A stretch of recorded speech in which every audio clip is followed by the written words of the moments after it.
Hello friends, स्वागत है आपका हमारे यूट्यूब प्लेटफॉर्म पे। और हम लोग यहाँ पे अमीन और पटवारी का जो 2017 में एग्ज़ाम हुआ था उसके मैथ्स और रीजनिंग के क्वेश्चन पेपर को एनालिसिस करेंगे। सिर्फ रेफरेंस है ये कि आपको किस हिसाब से प्रिपेयर होना है, किस हिसाब से आपको स्पीड अप करना है। तो क्वेश्चन देखेंगे, जहाँ पे आपको डाउट होगा थोड़ा सा पॉज करना, थोड़ा सा स्लो कर लेना, खुद से सॉल्व करने की कोशिश करना, फिर सॉल्यूशन पे जाना। और कुछ डाउट होगा तो आप कमेंट सेक्शन में कमेंट करना। स्टार्ट करते हैं। देखो, ये जो क्वेश्चन नंबर 41, 42 ये सामान्य गणित का यहाँ से स्टार्ट हो रहा है। इसके पीछे का तो पार्ट आप देख रहे होंगे। ये रीजनिंग टाइप का क्वेश्चन दिया हुआ है कि कुछ एक डेटा दिया हुआ है कि कुछ दोस्त यहाँ गए और उसके साथ कुछ जानकारी दी हुई है, उससे रिलेटेड आपको सवाल पूछा गया। देखो, पहला स्टेटमेंट क्या है। ये जो स्टेटमेंट दिया हुआ है, जैसा दिया हुआ है वैसा लिखते हैं। गणेश ने अक्षय से 8 कम खाए, तो अक्षय से 8 कम हो गया। दिलीप और राजा ने मिलकर के 37।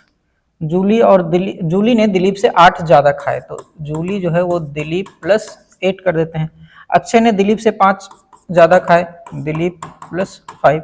और अक्षय और गणेश ने मिलकर 40 खाए, तो अक्षय और गणेश ने मिलकर 40 खाए। तो यहाँ पे हमें इसमें से निकालना है सारे का इंडिविजुअली, तभी हमें पता चलेगा कि ये दोनों ने मिलकर कितने रसगुल्ले खाए। तो पहला क्या करना है, देखो अक्षय और यहाँ पे ये गणेश का मिल रहा है। यहाँ पे हमें रिलेशन अक्षय और माइनस गणेश करते हैं तो ये हमें मिलता है 8 ऊपर से, ये वाला इक्वेशन से। और अक्षय और प्लस गणेश का ये मिलता है 40। एक ही क्वेश्चन से यहाँ से आप कट करोगे तो 2a इक्वल टू कितना हो जाएगा 48, तो a इक्वल टू 24। मैं डायरेक्ट कर रहा हूँ, आपको ये सब छोटी छोटी चीजों को सॉल्व खुद से करना है। माइनस करेंगे 2a equal to 48, a equal to 24। तो a 24 हो गया तो g कितना हो जाएगा, g इसमें से माइनस कर देंगे 24 को, तो g आ जाएगा आपका यहाँ पर 16। तो अक्षय आ गया 24, गणेश आ गया 16। यहाँ से और निकाल लो। देखो अक्षय आ गया यहाँ पे 24, तो दिलीप का कितना हो जाएगा, 24 में से 5 घटा देंगे तो 19। और जूली का कितना हो जाएगा, दिलीप का 19 है, इसमें से 8 जोड़ देंगे तो 27। और बच गया राजा, तो इसमें से 37 में से दिलीप का माइनस कर दो। 37 में से माइनस करेंगे तो कितना होगा, राजा का 37 में से माइनस कर देंगे दिलीप यानी कि 19 को, तो 19 में से 37 माइनस करेंगे तो कितना हो जाएगा 18। सबका आ गया इंडिविजुअल। जूली और दिलीप ने मिलकर कितने रसगुल्ले खाए, तो देखो जूली का है 27 और दिलीप का है आपका 19, तो 27 और 19 को जोड़ देंगे तो ये आपका आ जाता है 46। ऐसे क्वेश्चन पजल टाइप के क्वेश्चन रहते हैं, 3 या 4 क्वेश्चन ऐसे आते हैं एक से। इसमें 2 क्वेश्चन दिए हुए हैं, ऐसा रीजनिंग का क्वेश्चन है टिपिकली, और इससे 3-4 क्वेश्चन बनते हैं एक साथ। तो आपका एक बार यदि पजल सॉल्व हो गया तो इसमें सब कुछ भी पूछा जाए। अब हो सकता है 2 का रेशियो पूछ दे, 2 का औसत पूछ दे, तीनों का मिला करके कुछ भी पूछा जा सकता है। ये 2 का आ गया। अब एक रसगुल्ले की कीमत, अगला सवाल है, एक रसगुल्ले की कीमत 2 है, तो उन दोस्तों ने कुल कितना बिल अदा किया, तो हमें टोटल निकालना होगा। टोटल हमारे पास इंडिविजुअल है, सबको जोड़ते जाओ। तो देखो 24 और 16 ही हो गया 40, 40 और आपका ये 19, 27 और ये 18, ये सबको ऐड करने पे आपको मिलेगा 104। 104 का डबल करेंगे तो ये मिलता है 208। ये सब मौखिक करना है, ये सब कैलकुलेशन बड़े छोटे छोटे आसान कैलकुलेशन है। तो अगला सवाल है, जब 2 का पावर 2017 को 5 से विभाजित किया जाए तो शेषफल क्या होगा। अब देखो 2 का पावर, यदि ये हम पावर साइकिल के क्लासेस में हम लोग डिस्कस किए थे कि जब पावर साइकिल चलता है तो 2 का पावर साइकिल कितने का होता है। मान लो कि 2 का पावर 1 है तो ये कितना होगा, 2 होगा। 2 का पावर 2 कितना है, 4। 2 का पावर 3 8, 2 का पावर 4 16, 2 का पावर 5 32। और ये पावर साइकिल ऐसे रिपीट हो रहा है। देखो 2 4 8 और यहाँ पे 6 आ रहा है, इसके बाद फिर से 2 आ रहा है।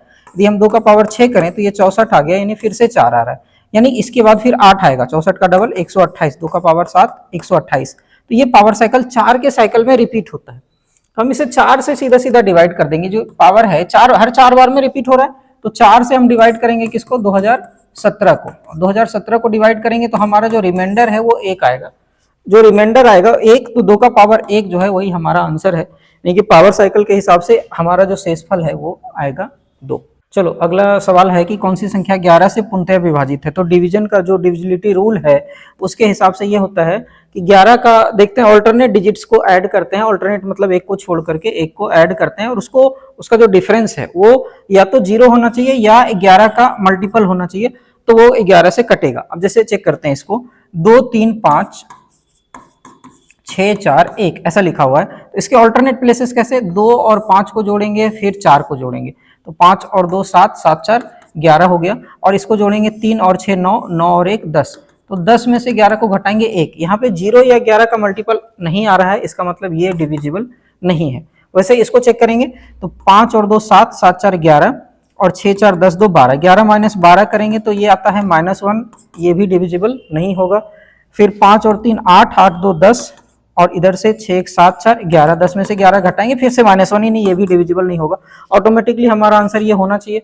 पर फिलहाल हम क्लासेस ले रहे हैं, ये एग्जाम में आपको नहीं करना है, आंसर टिक करेंगे आगे बढ़ेंगे। ऑब्वियसली ये 3 जब नहीं हुआ तो हमारा आंसर चौथा होगा, बट फिलहाल चेक करते हैं कि ये 5 और 4 9, 9 और 2 11, 6 1 7, 7 और 4 11, 11 माइनस 11 0 आ गया, इसका मतलब हमारा आंसर करेक्ट है। चलो, दो अभाज्य संख्या x और y है, x बड़ा है y से, लघुत्तम समवर्तक 161 है। देखो एलसीएम कैसे निकालते हैं, एलसीएम निकालते हैं आप कॉमन मल्टीपल लेकर के, तो 161 है, 161 मतलब अभाज्य है, अभाज्य है मतलब सीधा गुना हुआ होगा, x इंटू वाई जो है वो 161 है। 161 को जब हम स्प्लिट करेंगे तो किससे करेंगे, 3 से नहीं कट रहा है, 4 से नहीं कट रहा है, 5 6 से नहीं कटेगा, 7 से देखते हैं, 7 गुना 2 14, 7 के 21 कट गया, 23 और 7 आया, हमारा 2 जो है वैल्यू आया 23 और 7, 23 गुना 7 करेंगे तो 161 आ रहा है। तो समवर्तक में एक संख्या आपके 23 है, दूसरी संख्या 7 है, एलसीएम जब निकालते हैं नहीं कुछ कटेगा तो सीधा गुना करते हैं, तो एक संख्या 23 दूसरी 7 और उसमें से x बड़ा है y से, यानी x की वैल्यू 23 है, y की वैल्यू 7 है। अब सीधा आपको क्या निकालना है, 3 into y minus x, direct करते हैं, 3 इंटू वाई कितना हुआ, 7 या 21 और माइनस एक्स, 21 माइनस 23 करेंगे, 21 माइनस 23 होता है -2, आपका आंसर आ गया। चलो अगला क्वेश्चन देखते हैं। एक संख्या n पूर्ण कहलाती है यदि उस संख्या के सिवाय उसके सभी भाजकों का योग n होता है, तब निम्न संख्याओं में पूर्ण संख्या क्या होगी। पूर्ण तब कहलाती है जब इसके भाजक, भाजक यानी कि इसके फैक्टर, इसको कौन कौन सी संख्या काट रही है उस संख्या को छोड़ के, जैसे कि अब 6 को कौन कौन सी संख्या काटती है, 1 से तो 2 से 3 से और 6 से खुद, लेकिन क्या बोल रहा है सिवाय उसके, यानी कि 6 को छोड़ देना है, 6 को काउंट नहीं करना है। अब हम इसके जो भाजक है यानी फैक्टर्स हैं जिससे जिससे ये कट रहा है सबको जोड़ के देखते हैं, 6 आता है वापस, 3 और 2 5 और 6, तो यही संख्या कहलाएगी पूर्ण संख्या, एक संख्या पूर्ण n कहला रही है, उसका डेफिनेशन दिया हुआ है। और एक और चेक करते हैं, हमारा पहला ही आंसर करेक्ट आ गया, एक और चेक करके देखते हैं, जैसे 1 है, 9 1 से कट रहा है, 2 से नहीं कट रहा है, 3 से कटेगा और फिर डायरेक्ट 9 से कटेगा। अब हम 9 को छोड़ करके बाकी को ऐड करते हैं, तो क्या ये 9 होता है, 3 और 1 4 होता है, यानी कि ये गलत है। बाकी आप ऐसे ही चेक कर सकते हो, तो यानी कि इसके जो फैक्टर्स हैं वो ऐड होकर के उतने ही होने चाहिए, 6 का है फैक्टर तो 6 ही होने चाहिए, 6 को छोड़ के। आंसर आ गया 6। अगला है नमक और पानी के 30 किलो का टोटल जो है मिश्रण है, विलियन है, उसमें से 2% नमक है, तो 30 का 2% आप निकालेंगे तो 30 गुना 2/100 ये आता है 0.6। 30 किलो में 0.6 kg जो है वो है नमक, और पानी कितना होगा, इसका मतलब जो है इसमें से माइनस कर लेंगे तो कितना होगा, 29.4 किलो जो है वो पानी होगा। और इसमें शुद्ध नमक और कितना मिलाया जाए कि यह प्रतिशत 10 हो जाए, 10 हो जाए, यानी कि अब देखो इसमें से 0.6 में हम ऐड कर देते हैं x kg नमक, और हमें किसे कंपेयर करना है, 29.4 ये टोटल पानी है, और ये होना चाहिए 10%, इधर से 10 जब माइनस हो जाएगा तो ये कितना होगा, 10/90, 100 में से 10 माइनस हो जाएगा तो 90। अब यहाँ से आप x की वैल्यू सॉल्व करके बताओ क्या होगा, तो जब आप सॉल्यूशन करेंगे तो यहाँ से x का मान आएगा, कमेंट सेक्शन में बताना, यहाँ से x का मान आ गया 2/3। देखो कुछ क्वेश्चन को आपको खुद से पॉज करके सॉल्व करना है, और कहीं पे डाउट है तो आप कमेंट सेक्शन में डालो। और ये जो है चूंकि अलग अलग पोर्शन से सारे क्वेश्चंस हैं, तो आप डिटेल्स वीडियो के लिए उस पोर्शन में जाकर के आप वीडियो देख सकते हो, और आने वाले समय में और भी वीडियोज हम छोटे छोटे ट्रिक्स का रिलीज करते जाएंगे। फिलहाल चूंकि हमें क्वेश्चन पेपर करना है तो हमें थोड़ा सा फास्ट करना पड़ेगा। अगला सवाल देखते हैं कि एक कोण जो है अपने अनुपूरक कोण, अनुपूरक किसको बोलते हैं, दो कोण का योग जब 90 डिग्री होता है तो उसको बोलते हैं अनुपूरक। तो एक यदि x लेते हैं और दूसरा 5x हो जाएगा, x और 5x मिल करके हो गया 6x, और 6x मिला करके 90 डिग्री हो रहा है, चूंकि जोड़ होता है 90 डिग्री, तो x + 5x करेंगे तो 6x हो गया 90 डिग्री, तो x कितना हो गया 15। उसका माप कितना है, एक अनुपूरक कोण का 5 गुना है, तो 15 गुना 5 75, एक 75 दूसरा 15, 75 15 90 हो जाता है, तो यह आ गया आपका अनुपूरक कोण।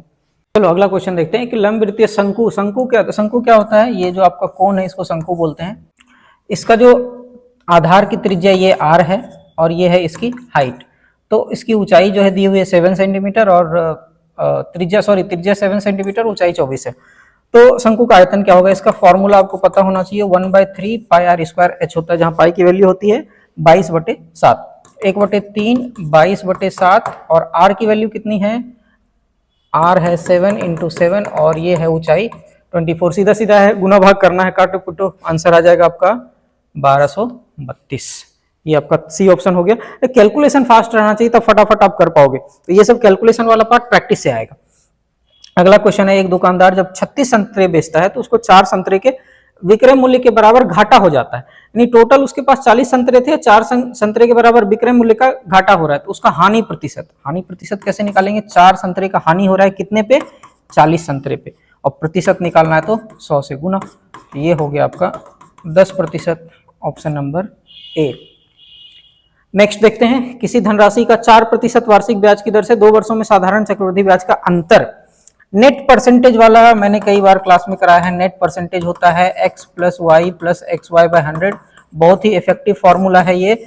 यहाँ पे यदि 2 साल के लिए देखेंगे 4% पे, तो साधारण ब्याज में तो कुछ नहीं, 4 + 4 8% मिलता है बाबू, 8%, तीसरे साल रहता तो 12 हो जाता, चौथा रहता तो 16 हो जाता, लेकिन यहाँ पे क्या हो रहा है, चक्रवृद्धि ब्याज है, चक्रवृद्धि ब्याज में ब्याज के ऊपर ब्याज जोड़ता है, तो 4% + 4 और +4 का 4% ये जुड़ जाएगा चक्रवृद्धि, तो ये कितना हो गया, 4 4 8, और ये एक्स्ट्रा आ गया, ये जो एक्स्ट्रा आ गया यही तो अंतर है, ये तो हट गया अंतर, यदि माइनस करेंगे तो ये जो एक्स्ट्रा कितना है, 4 चौके 16/100 यानी कि 0.16%, और ये कितने के बराबर है, 1 रुपए के बराबर, तो 0.16% 1 के बराबर, तो 100% कितना, देख लेते हैं, 1% पहले निकालते हैं, 1/0.16 यानी आ गया ये, और 100% निकालेंगे तो 00 और पुट कर दो, तो 10,000/16 डिवाइड करेंगे, आपको मिलेगा 625।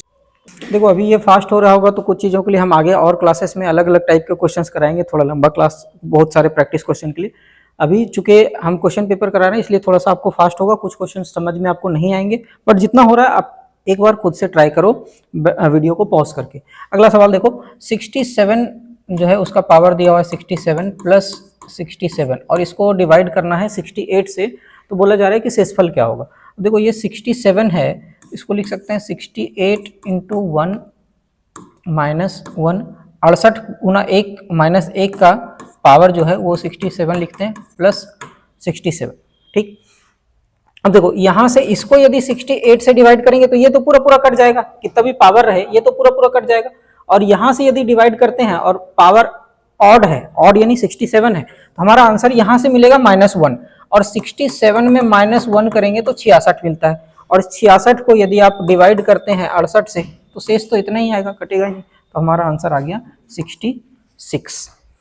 अगला सवाल है, एक बोतल जो है दूध से भरी है, इसका 1/3 यानी कि एक यदि संपूर्ण है और उसमें से 1/3 निकाल लेंगे तो हमारे पास कितना बचेगा, 2/3 बचेगा, और 2/3 में ये आपका जो दूध वाला पार्ट है, और 2/3 को यह प्रक्रिया 3 बार की जाती है, समान बोतल मात्रा में पानी डालकर फिर से रिपीट करते हैं, तो ये जब 3 बार करेंगे तो इसका पावर हम 3 कर देते हैं, और ये आ जाता है 8/27, ये 8/27 हिस्सा जो है ये है दूध का, और यदि पानी का मात्रा हम निकालेंगे तो पानी की मात्रा होती है टोटल में से 1 - 8/27 करेंगे तो कितना आएगा, 19/27, तो 8/27 और 19/27, अब क्या बोला गया, दूध और पानी का अंतिम अनुपात, दूध कितना था 8/27 और पानी कितना था 19/27, ये दोनों कट गया, 8:19 आ गया, हमारा आंसर हो गया ए।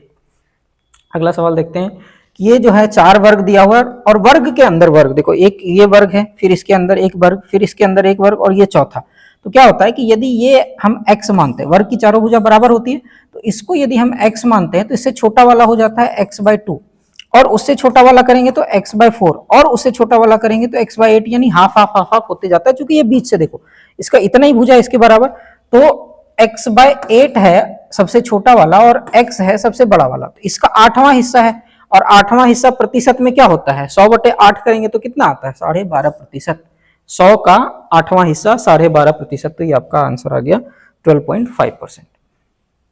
चलो अगला सवाल देखते हैं, एक छात्र अपनी धनराशि का कितना खर्च कर देता है, 30% खर्च करता है और 21 रुपये बचाता है, ये तो मौखिक बनना चाहिए क्वेश्चन, उसकी धनराशि कितनी है, 30% खर्च कर देता है तो बचेगा कितना, 70%, और 70% है 21 के बराबर, 70% है 21 के बराबर, तो 1% कितना हो गया, 21/70, तो 100% कितना हो गया, 21/70 × 100, तो ये कट गया, 7 या 21, 30 हो गया आपका आंसर। साधारण सा सवाल था परसेंटेज का। 2 अंकों की बनी सभी संख्याओं का योग जो कि 5 से विभाजित हो जाती है। 2 अंकों की सभी संख्या जो 5 से, अच्छा 2 अंकों की संख्या 5 का मल्टीपल सारा 5 से डिवाइड होगा, 5, 10, 15, 20, कहां तक जाएगा? 100 तक। 100 तक नहीं जाना है, 2 अंकों की है, 100 नहीं लेंगे। 5 को लेंगे? नहीं लेंगे, ये भी 2 अंक में नहीं है। तो 2 अंक में कहां से है? 10 से लेकर के लास्ट जाएगा 95। 10 से लेकर के 95 को सबको जोड़ना है। तो कैसे जोड़ेंगे? देखो 5 को हम कॉमन ले लेते हैं, 2, 3, 4 और 19 पंचे 95। तो 2 से लेकर के 19 तक को जोड़ना है। अच्छा 1 से लेकर के 19 जोड़ना रहता तो अब n इंटू एन प्लस 1/2 करते हैं, ये आपको पता होगा। 19 गुना 20/2, ये 1 से होता तब, उसमें से 5 हम माइनस कर लेंगे, 1 माइनस कर लेंगे बाद में। तो ये कितना हो गया? 19 n इंटू एन प्लस 1 यानी कि 19 + 1 20/2, ये 2 है सॉरी। तो 2 से कट गया तो 190 आ गया, और 190 में 1 हमने एक्स्ट्रा जोड़ा था, ये 1 से 1 के साथ ऐड कर लिया था। तो 190 में से 1 घटाएंगे, 189, और ये 5 हमारा गुना करना था। 189 में 5 को गुना करेंगे तो कितना हो जाएगा? 19 पंचे 95, 950 माइनस 5 यानी कि 945 आपका आंसर है। एक बार आप थोड़ा सा स्लो करके देखना, समझ में आएगा। हमारा 2 अंकों की संख्या का जो कि 5 से विभाजित होना है, तो 1 अंक वाला नहीं ले रहे हैं, 3 अंक वाला नहीं ले रहे हैं, 10 से लेकर के 95 तक जोड़ना है। हमें कैसे जोड़ना है? हमने कॉमन ले लिया 5 को, 2 से लेकर के 19 तक जोड़ना है। हमने 1 से 19 तक जोड़ दिया और 1 को फिर माइनस कर लिया। माइनस करने के बाद हमारा आंसर आया 189, और 5 बाहर गुना करना था तो आंसर आ गया 945। ये बहुत इजी सवाल है। कौन सा सही है? देखो नेगेटिव है, और नेगेटिव नंबर जो है वो छोटा होता है, ये जो है ये बड़ा नहीं है, इससे छोटा है। नेगेटिव नंबर जब भी आएगा तो आपका आंसर कौन सा होगा? देखो यहाँ दिख रहा है -3, -16। पॉजिटिव नंबर आता तो ऑब्वियसली कोई बात ही नहीं थी। अगला सवाल, वृत्त की परिधि 2πr होता है, एकदम आंख बंद करके करना है। 2πr है, r त्रिज्या है, यहाँ पे व्यास दिया हुआ है, तो व्यास का त्रिज्या होता है आधा। तो ये 7 या 21, 22 गुना 6 कर लो, 22 गुना 6 होता है 132। एक लाइन में ये सब सवाल बनना चाहिए। 2πr, r मतलब वृत्त की त्रिज्या, और व्यास जो होता है ये वृत्त में ये हो गया आपका व्यास, और ये हो गई त्रिज्या, उसका आधा, आधा हो गया 21। 2πr में डाले, आंसर आ गया 132। टाइम एंड डिस्टेंस का क्वेश्चन है। निश्चित एक आप वीडियो को पॉज करके हमेशा क्वेश्चन को आपको पढ़ना है, ठीक है। एक आदमी निश्चित स्थान से 30 घंटे में पहुंचता है, अपनी गति को 1/15 कम कर देता है, तो 10 किलोमीटर की दूरी निर्धारित समय से कम समय में तय करता है, तो उसकी गति कितनी है? अब देखो 30 घंटे का वो सफर तय कर रहा है, और अपनी गति को 1/15 भाग यदि कम कर दे तो 10 किलोमीटर की निर्धारित दूरी समय से कम तय करता है। देखो यदि उसकी गति 30 घंटे में वो पूरी दूरी तय करता है, यदि उसकी गति 15 है और 1/15 से कम करता है, तो 1 भाग कम कर लेता है, तो 15 से 14 पे आ जाता है, 1 भाग। और 1 भाग में 10 किलोमीटर की दूरी निर्धारित समय से कम तय करता है, तो 1 भाग में 10 किलोमीटर की दूरी आ गई, तो 15 भाग में कितने की दूरी आएगी? 15 भाग में 150 किलोमीटर, यानी कि उसका एक्चुअल डिस्टेंस जो था वो तय करना था, और 30 घंटे में 150 का डिस्टेंस तय करता है, तो 150/30 कितना हो गया? 5 किलोमीटर प्रति घंटा की उसकी चाल थी। टोटल डिस्टेंस हमारा आया 150। क्यों? क्योंकि 15 जो उसकी स्पीड है उसमें से 1/15 भाग कम कर लेता है, तो 15 का 1/15 कितना होता है? एक हिस्सा कम किया तो 10 किलोमीटर का डिफरेंस। तो 15 किलोमीटर में 150 किलोमीटर का टोटल डिफरेंस, यानी टोटल डिस्टेंस 150 किलोमीटर को 30 घंटे में तय करने का मतलब है 5 किलोमीटर प्रति घंटा की चाल थी उसकी। सूर्य चतुर्भुज क्या होता है? देखो वृत्त के अंदर जो चतुर्भुज है जिसके चारों सिरे जो है वृत्त की परिधि से लगते हैं, और यहाँ पे आपको क्या दिया हुआ है? एडीसी ये वाला एंगल दिया हुआ है 130 दिया हुआ है, और पूछा गया बीएसी यानी कि ये वाला एंगल पूछा गया। तो सबसे पहले ये चक्रीय ये एक त्रिभुज देखो यहाँ पे है, और ये है हमारा व्यास। तो वृत्त में जो आधा वृत्त पे जब कोण बनता है तो ये हमेशा 90 डिग्री होता है। अर्धवृत्त का कोण हमेशा समकोण होता है, एक फॉर्मूला थ्योरी पढ़ते थे 7th 8th क्लास में, ये 90 डिग्री हो गया। और यहाँ पे ये हमारा 130 है, और इन दोनों को मिला के आमने सामने का चक्रीय चतुर्भुज के आमने सामने का कोणों का योग होता है 180 डिग्री। तो ये 130 है, और ये वाला यदि हम निकाल लेते हैं तो ये ऑटोमेटिक निकल जाएगा। तो 130 है, और चक्रीय चतुर्भुज में क्या होता है? 180 डिग्री योग होता है, तो ये ऑटोमेटिकली कितना होना चाहिए? 50। तो ये 90 हो गया, ये 50 हो गया, तो ये कितना होगा? त्रिभुज में देख लो, 90 और 50, 9 और 5 से 14, 140 और 40 जोड़ेंगे तो 180। आगे आंसर। ये अब 2 तरीके से आप सॉल्व कर सकते हैं। 2 तरीके से कैसे सॉल्व कर सकते हैं? एक तो इक्वेशन बनाओगे x और y में, a की उम्र लेंगे, b की उम्र लेंगे और दोनों को सॉल्व करेंगे। दूसरा एक तरीका है, चलो ये क्वेश्चन आसान है लेकिन कैलकुलेटिव है, मैं ये आपके लिए छोड़ता हूं। इसमें दूसरा तरीका क्या है, पुट करते जाओ। जैसे b की वैल्यू वर्तमान उम्र पूछी गई, तो b की उम्र यदि हम 19 वर्ष मानते तो क्या ये करेक्ट है, ये इक्वेशन में रख करके देखो, फिर 29 रख करके देखेंगे, 39 रख करके देखेंगे और 49 रख करके देखेंगे। ये दो तरीके से सॉल्व होगा। आप एक बार कमेंट में बताओ इसका क्या आंसर आएगा। देखो अगला सवाल है, तीन घन। घन क्या होता है, जिसमें कि सारी जो भुजाएं हैं क्यूब होता है, वो सब बराबर है और उसमें प्रत्येक भुजा 8 सेंटीमीटर की, उसको जोड़ करके घनाभ बनाए। तो घनाभ कैसे बनाएंगे, घनाभ में जो लंबाई होती है वो थोड़ी ज्यादा होती है। ये ऐसे तीन घन को जोड़ दिए, अब 8 8 8 आ गया तो ये कितना हो गया, ये 24 हो गया। लेकिन ऊंचाई तो यही है और चौड़ाई तो यही है, तो ये हो गया 24 और हाइट हो गया 8 और विड्थ जो है वो भी 8 ही है, यानी कि लंबाई, चौड़ाई और ऊंचाई। अब कैसे निकालते हैं इसका पृष्ठ क्षेत्रफल का क्या होता है फॉर्मूला, 2 गुना लंबाई चौड़ाई, चौड़ाई ऊंचाई और ऊंचाई इंटू लंबाई। पुट कर दो वैल्यू, 2 को गुना कैसे करना है, 24 गुना 8, फिर 8 गुना 8, फिर 8 गुना 24। ठीक, इसको सॉल्व करोगे तो आ जाएगा आंसर आपका 896। देखो अगला सवाल टाइम एंड डिस्टेंस है। एक नाव की गति स्थिर पानी में 15 किलोमीटर प्रति घंटा है। 30 किलोमीटर नदी की धारा के विरुद्ध और धारा के अंतर्गत, यानी कि जाता है वापस आता है 30 किलोमीटर। तो 30 किलोमीटर की दूरी वो जाता है और 30 किलोमीटर वापस आता है, टोटल दूरी तय करता है। लेकिन हर बार दोनों बार गति अलग अलग होगी, क्यों, धारा के साथ जाने में धारा आपको सपोर्ट करेगा तो गति बढ़ जाएगी, धारा के विपरीत आने में आपको अगेंस्ट यानी कि धारा की स्पीड माइनस होगी। तो यहाँ पे उस व्यक्ति की चाल है 15, धारा की यदि x मानते हैं तो एक बार सपोर्ट किया जाएगा, कम टाइम लगेगा, 15 प्लस x, और एक बार 15 माइनस x।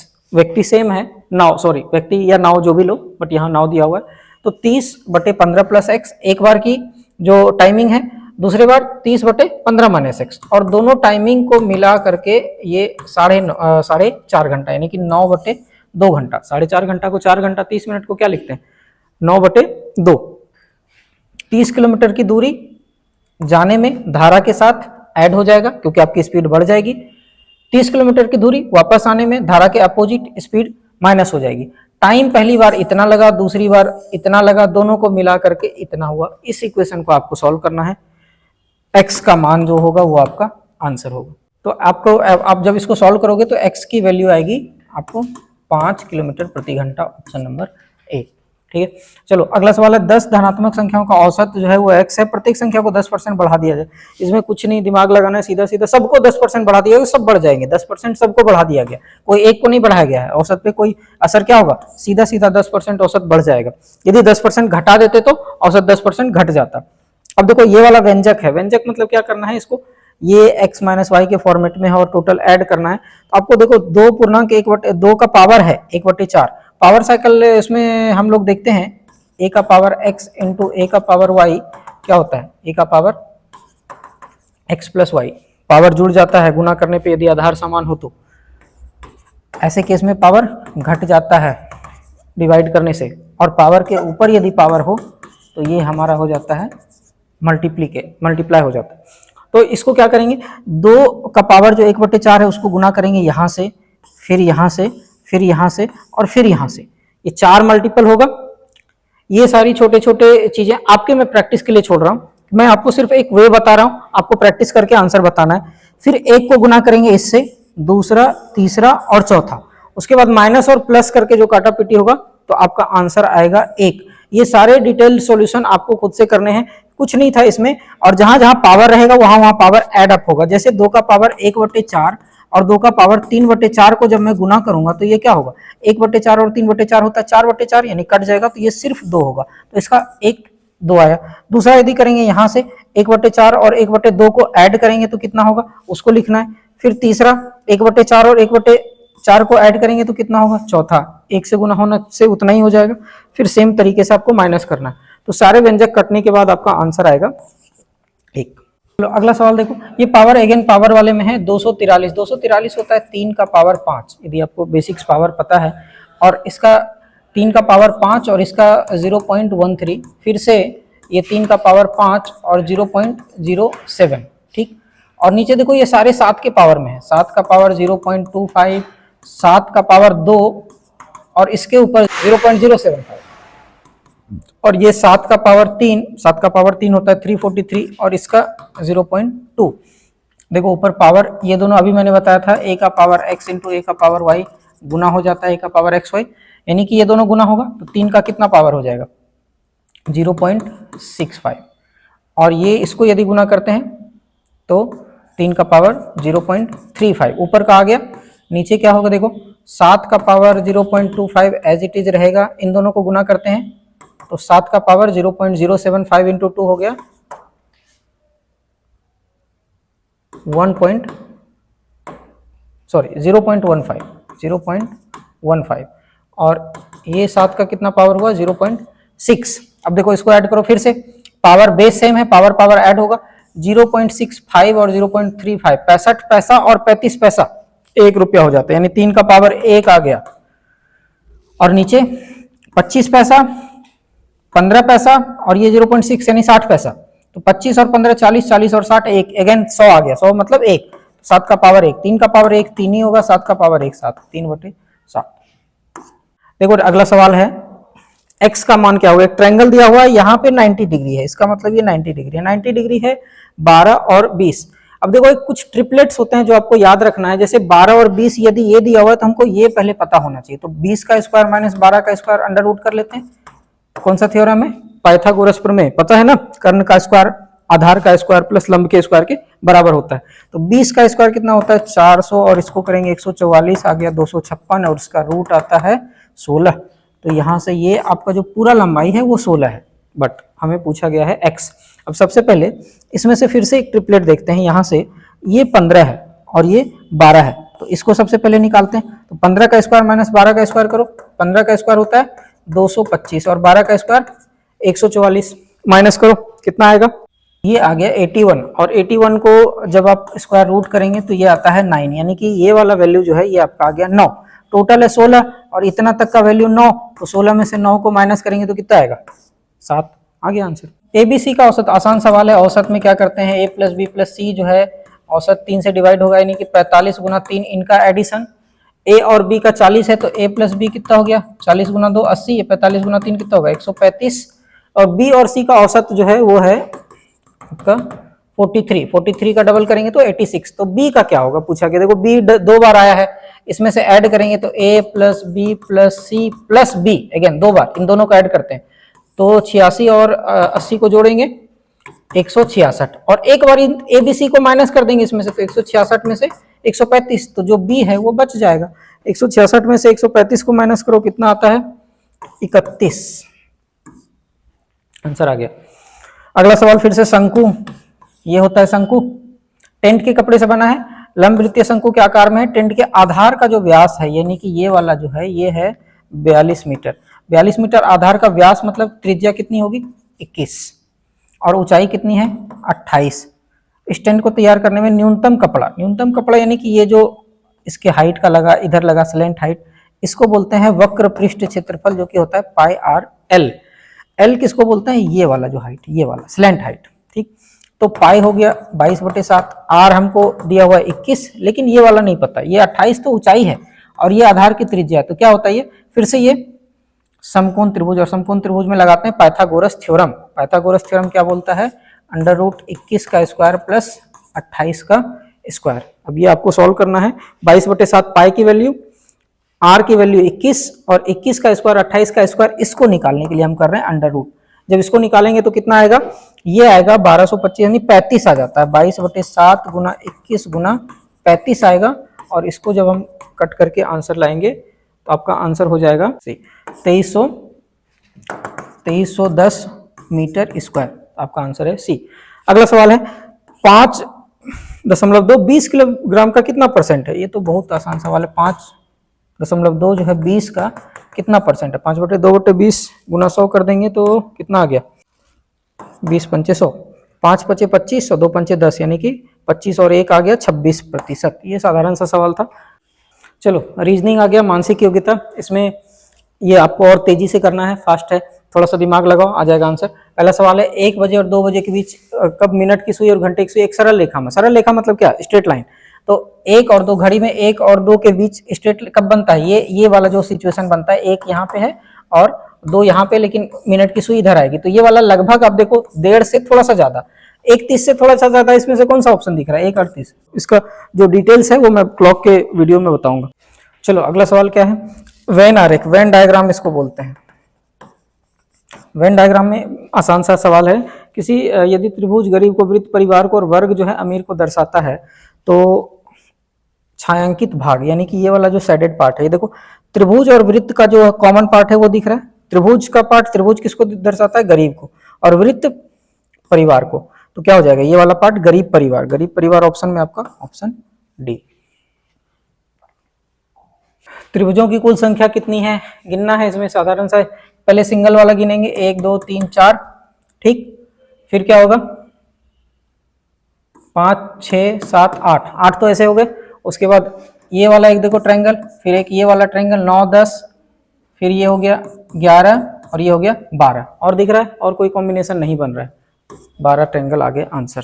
देखो अगला सवाल है, प्रश्नवाचक चिन्ह के स्थान पर कौन सा अक्षर आएगा? अक्षर, ये अल्फाबेट सीरीज है, आपको सबसे पहले इसको याद करना है। ये ए से लेके एम से लेके जेड तक, यानी ए पहला लेटर, बी दूसरा, सी तीसरा, एम 13वां, एन 14वां, ऐसे करके जेड 26वां। ये सीरीज याद करना है। ये सीरीज में ऐसा इसलिए बोल रहा हूँ क्योंकि इसके अपोजिट में जेड आता है, तो ये इस तरीके से आपको याद रखना है। ए का अपोजिट जेड, एम का अपोजिट एन, बी का अपोजिट यहाँ पे वाई आएगा, इस तरीके से। तो इसका वैल्यू कितना है? 2 है, इसका 4 है, इसका करोगे तो 7 आएगा, ये फिर से 7 10, और एन जो है वो 13 1 14, 14, आर जो है वो 18 है। तो यहाँ पे क्या आएगा? देखो अब यहाँ एक ट्रिक ये दिख रहा है कि यहाँ पे 2 का डिफरेंस है, यहाँ पे 3 का डिफरेंस है, 2 3, यहाँ पे फिर से 3 का डिफरेंस, ये 4 का डिफरेंस, फिर यहाँ पे 4 का डिफरेंस, तो यहाँ पे आना चाहिए 5 का डिफरेंस। तो आर में 5 यानी 18 में 5 जोड़ेंगे, 23वां अक्षर, 23वां अक्षर है आपका डब्लू, तो यहाँ आना चाहिए डब्लू। पासा वाला क्वेश्चन है नेक्स्ट कि 4 के विपरीत फलक पर कौन सा अंक आएगा? देखो 4 हमें कहाँ पे दिख रहा है? 4 यहाँ पे दिख रहा है, और इसके साथ और कौन से हैं? 1 और 3। 1 और 3 कहीं और दिख रहा है पैरेलल में, 1 और 3 देखो यहाँ पे दिख रहा है, तो ये दोनों हो गए कॉमन, और 4 के अपोजिट में आएगा 6। डाइस वाला जो अब क्लासेस देखेंगे इसमें आंसर आ गया 6। श्रेणी देखो ये सीरीज है, सीरीज में अलग अलग तरीके से, इसमें तो पहले ऐड करके देखते हैं। 3 का अंतर है, फिर 5 का अंतर है, फिर 7 का अंतर है, 9, ये तो आसान सीरीज है। चलो 11, तो अगला क्या आना चाहिए? 13। 41 में 13 ऐड करेंगे, क्या हो गया? 54 हो गया। डॉक्टर, इंजीनियर और एडमिनिस्ट्रेटर के संबंध को दर्शाता है कौन सा? देखो डॉक्टर अलग है, इंजीनियर अलग है, एडमिनिस्ट्रेटर अलग है, लेकिन एडमिनिस्ट्रेटर जो है, जो मैनेजमेंट देखता है, वो डॉक्टर और इंजीनियर के बीच कॉमन भी हो सकता है। तो यहाँ पे ये वाला ज्यादा अप्रोप्रिएट लग रहा है। तीनों अलग एंटिटीज हैं, लेकिन कुछ चीजें कॉमन हो सकती है। जैसे एक डॉक्टर ने अपना मैनेजर अपॉइंट किया हुआ है, सारी चीजों को मैनेज करने के लिए एडमिन नियुक्त किया हुआ है, एक इंजीनियर ने एक एडमिन नियुक्त किया हुआ है, तो ये तीनों कॉमन वाला पार्ट आपका आ गया सी। चलो आगे के कुछ क्वेश्चन को मैं हिंट दे करके छोड़ रहा हूँ, बाकी आप लोग सॉल्व करना, ट्राई करना, ठीक है। ये वाला, ये इस टाइप का पजल जब भी आएगा तो आपको या तो बहुत तेजी से समझ में आ जाएगा, बन जाएगा, या तो बहुत टाइम लगाएगा। तो आपको ध्यान देना है कि ये सॉल्व होगा कि नहीं, एक बार ट्राई करके देखना और कमेंट बॉक्स में आंसर बताना। आंसर वैसे 20 है, अभी के लिए मैं सिर्फ आंसर बता रहा हूँ, और आगे के सारे क्वेश्चंस में भी सिर्फ इंस्ट्रक्शन देके छोड़ रहा हूँ। सेम क्वेश्चन ये वाला जो मैंने बोला था, ए से लेकर के जेड तक का सीरीज अल्फाबेट सीरीज है। अब आप क्या करोगे? बी का जैसे 2 है, एल का जो है 12 है, इस टाइप का आप लिखोगे और यहाँ पे आंसर लेकर के आओगे। अगेन मैं सिर्फ आंसर बता रहा हूँ, इंस्ट्रक्शन देके छोड़ रहा हूँ, आप इसको ट्राई करोगे खुद से। देखो इसका आंसर आगे आपका 34 आएगा। कैसे आ रहा है आप एक बार सॉल्व करोगे, बाकी कमेंट बॉक्स में डालना कितना आंसर आ रहा है। अब देखो ये भी सेम सीरीज, इस टाइप का बहुत सारा सीरीज आ रहा है। आपको ए से जो जेड वाला सीरीज है वो एकदम याद रखना है। बहुत ये मिसिंग सीरीज भी आता है, और इसके साथ पजल वाले सीरीज भी आते हैं। देखो ए सी एफ यहाँ से दिख रहा है, वैसे ए पहला लेटर है, सी जो है वो तीसरा है, और ए ये छठा है। यहाँ से 2 का डिफरेंस, यहाँ से फिर 3 का डिफरेंस, इसके बाद कितने का डिफरेंस आएगा, तो ये आपको पैटर्न देखना है और फिर बताना है। इधर देखो वापस में उल्टा जा रहा है, तो इसका आंसर जे और क्यू है, ये आप सॉल्व करके बताएंगे। ठीक, नेक्स्ट देखते हैं। दिख रहा है, यदि आप प्रॉपर देखोगे तो 7 × 4 28, 11 × 4 44, 15 × 4 60, तो 19 × 4 76 होना चाहिए। कई बार आपको ऐसा कुछ पजल दिया जाता है कि आप ज्यादा दिमाग लगाओ, कॉम्प्लिकेटेड कर दिया जाता है, लेकिन वो आसान होता है। तो क्वेश्चन को आपको ध्यान से देखना है, खास करके ऐसे क्वेश्चंस को, ठीक है। अब देखो इसमें समांतर चतुर्भुजों की संख्या, ऐसा वाला क्वेश्चन में त्रिभुज बहुत बार पूछा जाता है, तो ये वाला ध्यान रखना, ये बहुत बार पूछा गया है। इसमें त्रिभुज की संख्या 20 है, और समांतर चतुर्भुज की संख्या 15। समांतर चतुर्भुज किसको बोलते हैं? इस टाइप का चतुर्भुज जिसमें आमने सामने की भुजा पैरेलल हो। तो इसका आंसर समांतर चतुर्भुज 15 है और त्रिभुजों की संख्या 20 है। श्रेणी देख लेते हैं। 2 से 3 का डिफरेंस, 4 का डिफरेंस, यहाँ पे सीधा 10 का डिफरेंस आ गया, यहाँ पे 18 का डिफरेंस आ गया। तो ऐसे डिफरेंस से तो नहीं समझ में आ रहा है, क्या करेंगे? 2 गुना 2 प्लस 1 5 आ गया, फिर 5 गुना 2 माइनस 1 10 माइनस 1 9 आ गया, ठीक है। फिर गुना 2 प्लस 1 करेंगे, 9 दूनी 18 प्लस 1 19 गुना 2 38 माइनस 1, हाँ समझ में आ गया सीरीज। गुना 2 प्लस 1 है, गुना 2 माइनस 1 है, ठीक है। तो देखो आगे क्या होगा, यहाँ गुना 2 माइनस 1 हुआ है, तो अगली बार क्या होगा? गुना 2 प्लस 1 37 गुना 2 74 होता है, और 74 प्लस 1 हो गया 75। ये आपका आंसर आ गया। फिर से सीरीज, मैं बार बार बोल रहा हूँ सीरीज वाला बहुत सारा क्वेश्चन, ये भी सीरीज वाला ही क्वेश्चन है। इन दोनों का आंसर देके मैं छोड़ रहा हूँ। ये इसका आंसर ए है और इसका भी आंसर ए है। देखो ध्यान देना, ये यहाँ पे दोनों पैरेलल है, दोनों यहाँ तक बराबर है। आपको बस ये तीसरा वाला पैटर्न को चेक करना है, FMQ, FMP, FMO, सिर्फ तीसरा पैटर्न चेक करना है। तो आपको बाकी तीनों में तो सेम आएगा, पहला और दूसरा को चेक करने का कोई मतलब नहीं निकलेगा, ठीक है। तो तीसरा पैटर्न चेक करके फिर आप डायरेक्ट आंसर पे पहुंच सकते हो। अगेन इसमें भी जाएंगे तो देखो पहला वाला सबका सेम है, तो पहला पैटर्न चेक करने की जरूरत ही नहीं है। आप सेकंड और थर्ड चेक करेंगे तभी आपको डिफरेंस पता चलेगा। तो इसका आंसर ए है और इसका भी आंसर ए है। आप ऑप्शन में एक हम लोग ना अल्फाबेट सीरीज का एक अलग से क्लास कर लेंगे, उसमें मैं सारे क्वेश्चंस को एक साथ असेंबल करके बता दूंगा। और एक पजल वाला क्लासेस कर लेंगे अपन, जो टेबल वाला मिसिंग नंबर आता है, मिसिंग सीरीज आता है, तो वो प्रॉपर छोटे छोटे क्लासेस जैसे जैसे आपका एग्जाम आते जाएगा वैसे वैसे और क्वेश्चंस को हम इंक्लूड करते जाएंगे। ये जो प्रीवियस ईयर का था, आपके रेफरेंस के लिए किस टाइप का क्वेश्चन आता है उसको आपको देखना है। और फॉर्चुनेटली सारे क्वेश्चंस मेरे ख्याल से सारे ऑप्शंस आ रहे थे। कई बार ऑप्शन भी गलत आता है, कई बार ऑप्शन दिया ही नहीं रहता है, वो ऑप्शन अलग रहता है, क्वेश्चन ही गलत रहता है, डेटा गलत रहता है। और एसएससी वगैरह में तो डेटा, गलत डेटा के लिए भी आपको चार्जेस देना पड़ता है, आपको 100 रुपया देना पड़ता है क्वेश्चन को वो करने के लिए, रिव्यू करवाने के लिए। हम लोग जब इंजीनियरिंग में थे तो जब कोई फेल हो जाता था ना तो उसको रिवैल्यूएशन के लिए डाला जाता था। तो रिवेल के लिए वो 400 रुपये लेते थे और उसके बाद बोलते थे तुम फिर से फेल हो, और फिर से रिवैल्यूएशन के लिए डाला जाता था, उसमें 1500 रुपये लेते थे और मैक्सिमम डाल के पास हो जाते थे। अब ये वही सिचुएशन हो गया कि तुम मतलब 400 रुपया दे करके फेल हो और फिर 1500 रुपया दे दिए तो पास हो गए। फॉर्चुनेटली आपका सारा क्वेश्चन सही है यहाँ पे आंसर। तो कई बार ऐसा होता है कि आंसर गलत होते हैं, आपको ऐसे क्वेश्चन को भी टिक करना है क्योंकि वो क्वेश्चन इवेल्युएट होता है, ठीक है। Thank you.